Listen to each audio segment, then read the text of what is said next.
नमस्ते। पतंजलि ध्यान।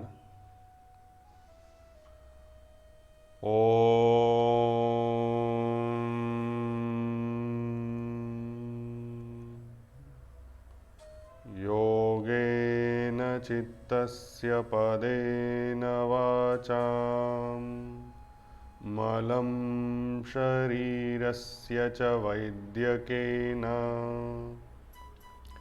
योपाकरोत्तं प्रवरं मुनीनां पतंजलिं प्राञ्जलिरानतोऽस्मि।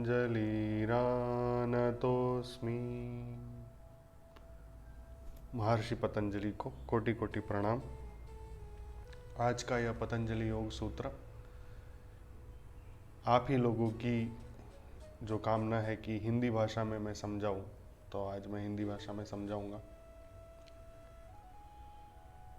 कल हमने यह देखा कि यथा अभिमध्यानत्वा,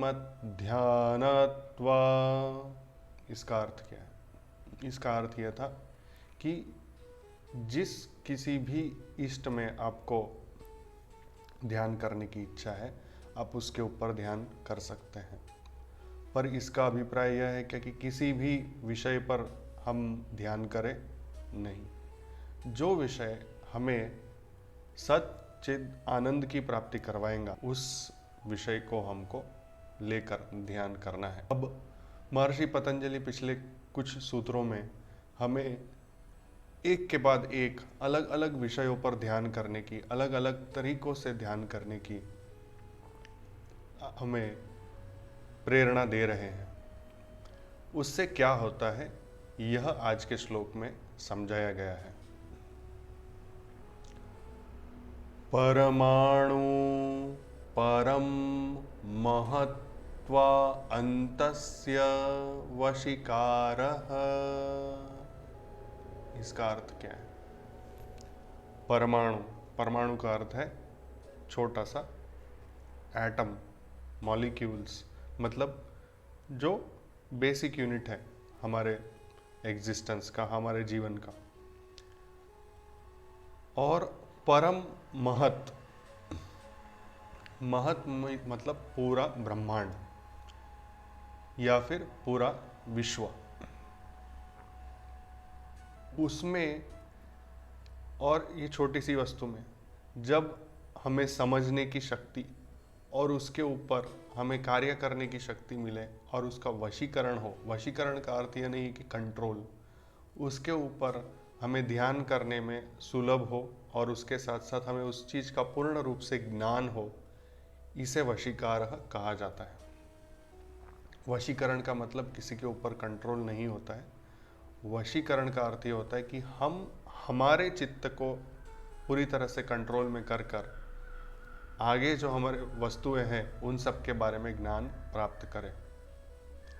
अगर आज हम देखने जाए कि महर्षि पतंजलि पिछले कुछ सूत्रों में हमें अलग अलग बातों पर ध्यान करने की बात कर रहे थे, जैसे मैत्री, करुणा, मुदिता, उपेक्षाणाम, सुख दुख, पुण्य अपुण्य, विषयाणाम, भावना चित्त प्रसादनम। महर्षि हमें ये बोल रहे थे कि चित्त को प्रसाद मिलना चाहिए, चित्त को आनंद मिलना चाहिए, चिदानंद होना चाहिए। उसके लिए हमें इन सब भावनाओं को साथ में लेकर चलना पड़ेगा। यह बहुत ही सुलभ भावनाएं हैं, सुलभ तरीके से इनका अभ्यास किया जा सकता है अगर हम ध्यान दें तो।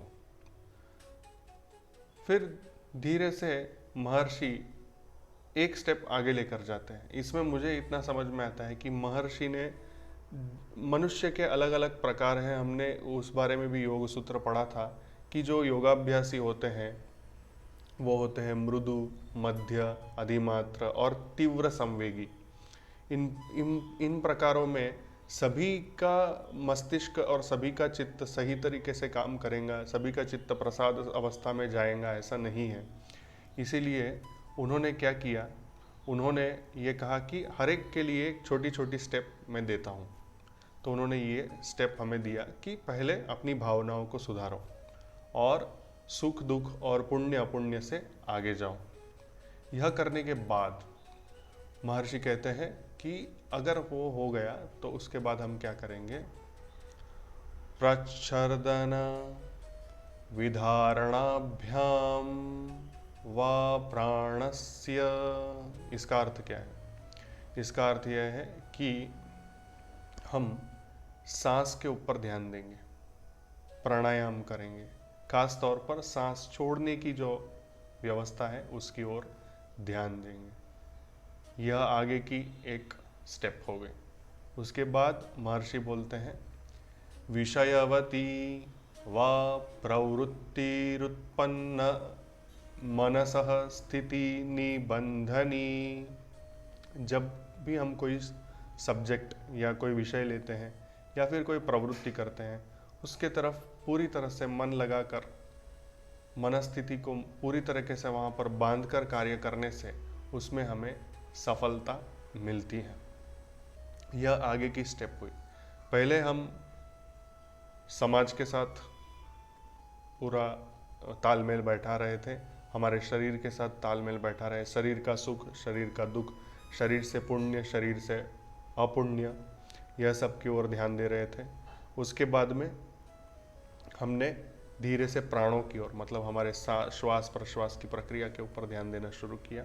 उसके बाद में हमने मेंटल एक्टिविटी मतलब कोई भी सब्जेक्ट ले रहे हैं उसके बारे में सोचना, समझना और उसको पूरी तरीके से अंदर तक जाकर उसका विश्लेषण करना।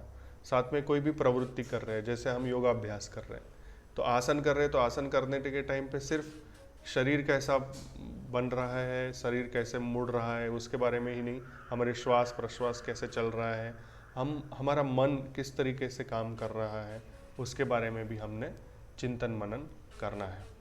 उसके बाद में महर्षि कहते हैं कि विशोका वा ज्योतिष्मति।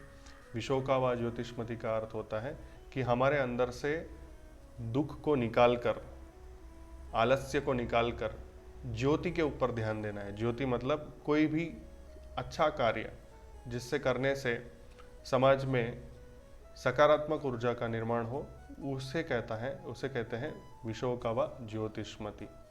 उसके बाद में महर्षि कहते हैं वीतराग विषयम वा चित्तम। अर्थात जिन लोगों ने अहंकार को छोड़कर, राग अटैचमेंट को छोड़कर, अटैचमेंट मतलब किसी भी चीज़ के बारे में मोह कि अरे मुझे ये चाहिए, मुझे वो चाहिए, ऐसे बहुत सारे साधु सन्यासी होते हैं।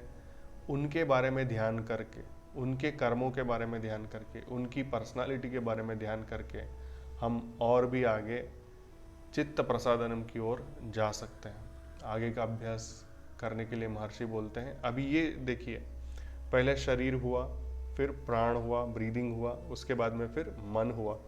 मन के अंदर भी धीरे धीरे और अंदर जाकर अहंकार को निकालने की प्रक्रिया भी शुरू हुई। अब अहंकार निकलने के बाद महर्षि कहते कि और अंदर जाओ, चित्त को पहचानो। चित्त को पहचानने के लिए चित्त की जो अवस्था है, जागृत अवस्था, निद्रा अवस्था, स्वप्न अवस्था और तुरीय अवस्था।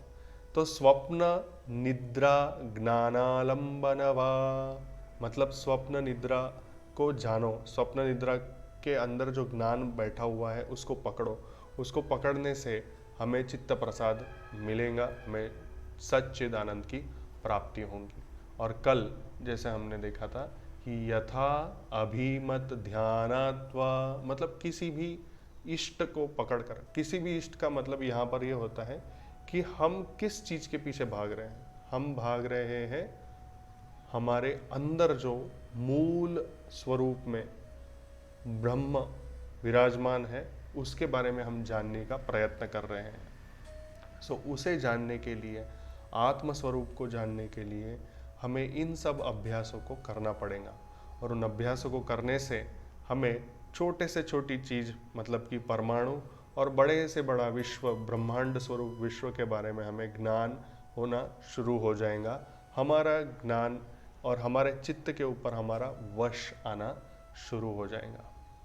आशा है आपको यह पतंजलि योग सूत्र के माध्यम से आपके जीवन में अच्छा योगाभ्यास करने के लिए कुछ टिप्पणियाँ मिल रही है। मैं आपके योगाभ्यास को सफल बनाने के लिए खूब खूब प्रार्थना करता हूँ।